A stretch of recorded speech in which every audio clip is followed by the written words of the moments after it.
Hello there, friends. It's Jimmy Maverick. Welcome to another edition of the Fantasy Maverick podcast. And today we are going to talk about bounce-back wide receivers that you need to target in your fantasy draft. I got three names for you. They're all fantastic value, and the upside is tremendous. So you definitely want to check that out. So here we go.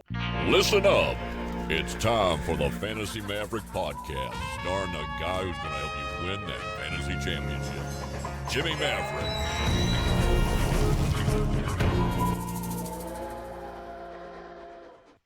Hello there, friends. It's Jimmy Maverick. Welcome to another edition of the Fantasy Maverick podcast. And today we are going to talk about wide receivers set for a strong bounce back this season. So you definitely want to check that out. But before I begin, I just wanted to remind everybody to please go ahead and like this video, leave a comment, share it with your friends, and of course, subscribe if you haven't done so already. I'm trying to build my subscriber base here, so I really appreciate it if you subscribe, and if you hit that little bell, that means that you'll get notified when I post a new video, which I'm doing 2 a week right now, and I'm going to up that up once we get into the summer. But so what we're talking about today is what I call bounce back players, reversion players, okay? And what this is I've talked a lot about regression players and the specific criteria that I have for regression players, meaning they score an inordinate number of touchdowns relative to their volume. They are coming off of a contract year where they have a career best season on a contract year, or they break an NFL record. Those are my qualifications for a player that's going to regress and is probably going to disappoint relative to their draft position. Therefore, they get marked on my app with a little downward pointing arrow. And if you see that, you should just generally stay away from them. But reversion players are essentially the opposite. These are players that for some reason scored a very small number of touchdowns relative to their draft position. Or perhaps they had an injury-riddled season, they didn't play a lot, and therefore they're getting a nice discount on the draft board. But the symbol I have for these kind of players is a little green ball bouncing upward. Okay, so they've already had last year was a down year, and so because of that, they get punished on the draft board. They get pushed down the draft board perhaps farther than they should, but this year they're going to go up higher than they did last year. So I really like bounce back players.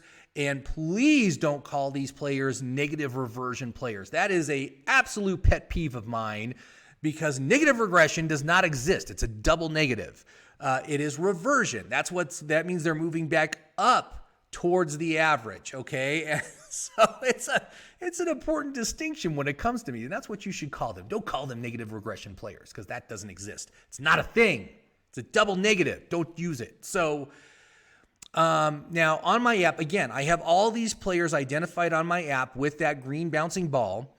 So they're easy to find, and it also gives them a +1 bonus to their outlook, which provides them with additional VORC points. That moves them up the draft board. It makes them more easy to see when you're in draft mode and you're looking at each round of the draft. You'll see these bounce back players. They're going to be higher than they normally would be because of the bonus offered to them by having the bounce back designation. So let's just get into it. I'm going to tell you about my three favorites, and these are all wide receivers. So that's what we're talking about today is wide receivers. I'll have other bounce back episodes for other positions. But the first one, I've talked about this guy before, and I got to say I love this player this year. We've already talked about what a great value he is, and he also has this bounce back designation. So he gets that bump to his outlook and the VORC score and all that stuff, but it's Cooper Kupp. Again, this is a guy that's going at about pick 51, so he's going right at the beginning of the 5th round. Value rank is outstanding. He is valued a 39th overall, 16th most valuable wide receiver. And the volume that this guy gets means that he could very easily be a wide receiver 1. If things go his way, if he scores enough touchdowns, he's going to move into the wide receiver 1 category just based on the volume. And the reason why he gets the bounce back is because last year he had 124 targets and he had 3 touchdowns. So this is almost exactly like last year when I was all in on Robert Woods, because in 2019, Woods had that kind of volume. Woods only got 3 touchdowns. And what happened in 2020? Well, he moved up significantly. I think he ended up with 7 touchdowns. And because of that, he went from the wide receiver 20 in 2019 to the wide receiver 13 in 2020. So he didn't quite make the wide receiver 1, which was kind of a bummer. But I had tons of shares of him. He was absolutely worth the pick. Good value, positive value. And that is what I think is going to happen to Cooper Kupp. And I also just want to remind everybody that in 2019, Cooper Kupp got 10 touchdowns. So that is definitely something that he can do. Obviously, he's not with Goff anymore. It's going to be Stafford. But, you know, that is a little bit of a negative playing with a new quarterback. But again, I love the value. I love the draft position. He's absolutely worth the pick. So he's my first bounce back player. Now, my next bounce back player is a little bit farther down the draft board at pick number 83. So we are talking about right in the 8th round. We're talking, this is an 8th round player, but it's Robbie Anderson of Carolina. Now, last year, Robbie was great. He was actually in the 140s. And so he was one of those guys that I was like, you got to take this guy. He's going to have a fantastic season. He had a very good season. Started out red hot, but kind of cooled towards the end as Curtis Samuel kind of took some of his thunder. But, you know, again, he ended up with only 3 touchdowns on 135 targets. So just based on the volume, he's going to move up on the touchdowns this year. It's going to go back to probably 6 or 7 touchdowns. And just based on that, he's a great value. 135 targets is elite wide receiver 1 volume.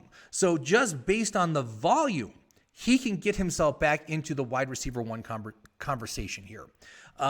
I'm not sure he will end up that way, but shoot, as someone you're going to take in the 8th round, the value he offers is fantastic. I mean, he's reunited with Sam Darnold.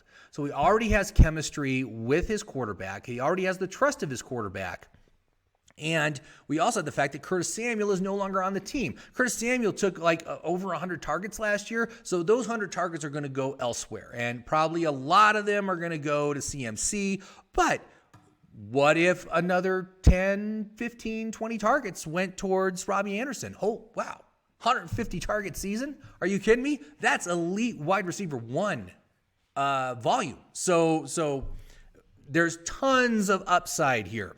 Right now, he is being taken as the 54th most valuable player. So he's not a top 50 value, but as far as I'm concerned, this is close enough. The 28th wide receiver coming off the board. Right now, he offers high-end flex value. He's already has a positive value relative to his draft position. But anyway, he is absolutely worth the pick. Absolutely a guy I'm going to be targeting in the 8th round of just about every draft. To get this guy as a flex value player in the 8th round, that's beautiful. That's perfect. That's exactly what you want for fantasy football. So Robbie Anderson is my second player on a bounce back season this year that I really, really like. So definitely get him on your target list. Now, the third guy is a guy I did not expect to put on my bounce back categories, but I think there is absolutely an opportunity here. He is an aging player. He is a wide receiver over age 30, and those are not players that I like to get because they tend to have a ceiling. They don't offer a lot of value or upside. You know, Julio Jones is one of those players this year, you know, as a guy that I'm just not big on because every year his ceiling is getting lower and lower. But this is a guy that can still perform, and he can still be a player that can become an every week player. And the fact that you can get him as late as you can get him, right now he's going at pick 121. So we're talking 10th round, a 10th round player that you could start every week, that you have a good opportunity to start, is Antonio Brown. And of course, we all know what a superstar Antonio Brown has been in the past. Then he kind of lost his mind and went crazy for a couple of seasons, but it appears that he has chilled out. I think Brady has really, really helped him. He is coming back to Tampa Bay. They're bringing the whole band back together. It's going to be the Bad News Bears Part 2 this year.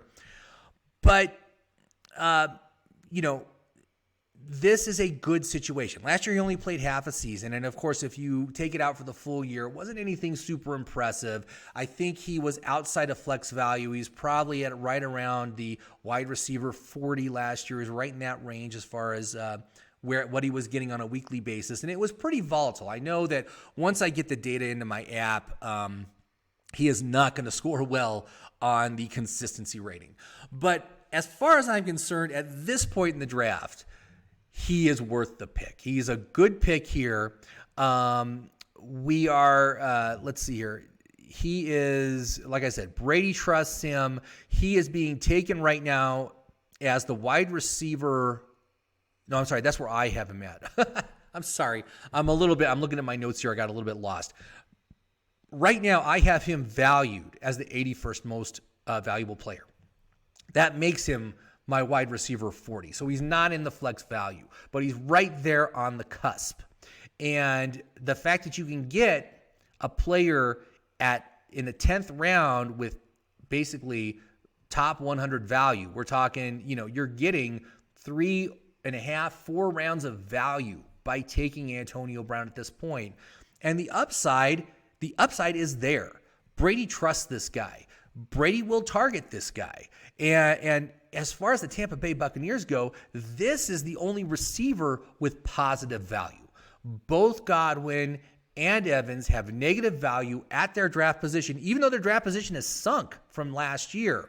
So they're not the guys you want to get. Brown is the guy you want to get on Tampa Bay. And I'm not saying this guy's going to get you 1,200 yards. I don't think that's in the cards. But 1,000-yard season, yes. I think he could absolutely do a 1,000-yard season. You put 8 touchdowns on that. That is a massive value for your fantasy team. A guy that can be an every week starter. So this is definitely a person that you want to put on your target list. So bounce back number 3 right now, Antonio Brown. Get him marked off. And he would be the only aging receiver that I'd be interested in. I'm not interested in Marvin Jones.